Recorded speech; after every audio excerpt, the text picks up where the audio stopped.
భారత్ మరియు ఆస్ట్రేలియా ఆటగాళ్ల మధ్య మాటల యుద్ధం తారాస్థాయికి చేరింది. సిరాజ్ మరియు ట్రావిస్ హెడ్ మధ్య జరిగిన గొడవ అయితే ప్రేక్షకులు కూడా ఇన్వాల్వ్ అయ్యే స్థితికి చేరుకుంది. Australia star batter Travis head ను ఆపలేక భారత బౌలర్లు విసిగిపోయారు. ఆస్ట్రేలియాపై పింక్ బంతితో జరుగుతున్న రెండో టెస్టులో ఓటమి బాటలో పయనిస్తున్న భారత్ మ్యాచ్ ని ఎలా కాపాడుకోవాలో తెలియక తల్ల పట్టుకుంటుంది. బోర్డర్ గవాస్కర్ ట్రోఫీలో భాగంగా రెండో టెస్టులో 74 పరుగుల వెనుకతో ఆస్ట్రేలియాను బుమ్రా ఆరంభంలోనే భారీ దెబ్బతీశాడు. ఆసీస్ ఓపెనర్ మెకస్విని అలాగే ఆస్ట్రేలియా కీలక బ్యాటర్ స్మిత్ ను వెంటనే అవుట్ చేసి ప్రత్యర్థిని కష్టాలకు నెట్టాడు. మరోపక్క జాగ్రత్తగా ఆడుతున్న లబుషేన్ కు ట్రావిస్ హెడ్ జత కలిశాడు. ట్రావిస్ హెడ్ రాకతో పరిస్థితి అంతా మారిపోయింది.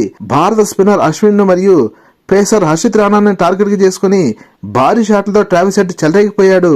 లబుషేన్ మరియు ట్రావిస్ హెడ్ ల పార్ట్నర్షిప్ విడగొట్టడానికి రోహిత్ శర్మ, నితీష్ కుమార్ రెడ్డిని బరిలోకి దింపాడు.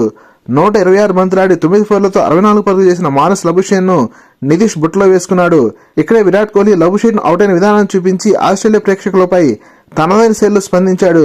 ఓ పక్క వికెట్లు పడుతున్నప్పటికీ ఏమాత్రం తగ్గిన ట్రావిస్ హెడ్ 141 బంతుల్లో 17 ఫోర్లు 4 సిక్సర్లతో 140 పరుగుల భారీ సెంచరీ సాధించి సిరాజ్ బౌలింగ్ లో బౌల్డ్ అయ్యాడు. అవుట్ అయి తిరిగి వెళుతున్న ట్రావిస్ హెడ్ మరియు భారత బౌలర్ సిరాజ్ మధ్య నువ్వెంతంటే నువ్వెంతన్నట్టుగా గొడవ సాగింది. ట్రావిస్ హెడ్ మరియు లబుషేన్ కీలక స్కోర్లతో ఆస్ట్రేలియా మొదటి ఇన్నింగ్స్ లో 337 పరుగులు సాధించగలిగింది. భారత బౌలర్లో బుమ్రా మరియు సిరాజ్ తలా 4 వికెట్లు పడగొట్టారు.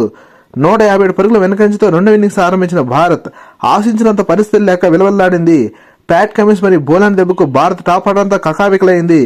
రెండో రోజు ఆట ముగిసే సమయానికి భారత్ 5 వికెట్ల నష్టానికి 128 పరుగులు చేసింది. భారత ఆశలన్నీ 28 పరుగులతో క్రీజులో ఉన్న పంత్ మరియు 15 పరుగులతో నాటాడుకున్న నితీష్ కుమార్ రెడ్డి పైనే ఉన్నాయి. భారత జట్టు ఇంకా 29 పరుగులు వెనకంజలోనే ఉంది. కీలకమైన 3 రోజు ఆటలో భారత్ అసాధారణంగా పోరాడాల్సిన అవసరం ఉంది. లేటెస్ట్ క్రికెట్ అప్డేట్స్ కోసం వీడియో లైక్ చేసి ఛానల్ సబ్స్క్రైబ్ చేస్తాను ఆశిస్తున్నాం. Thank you for watching.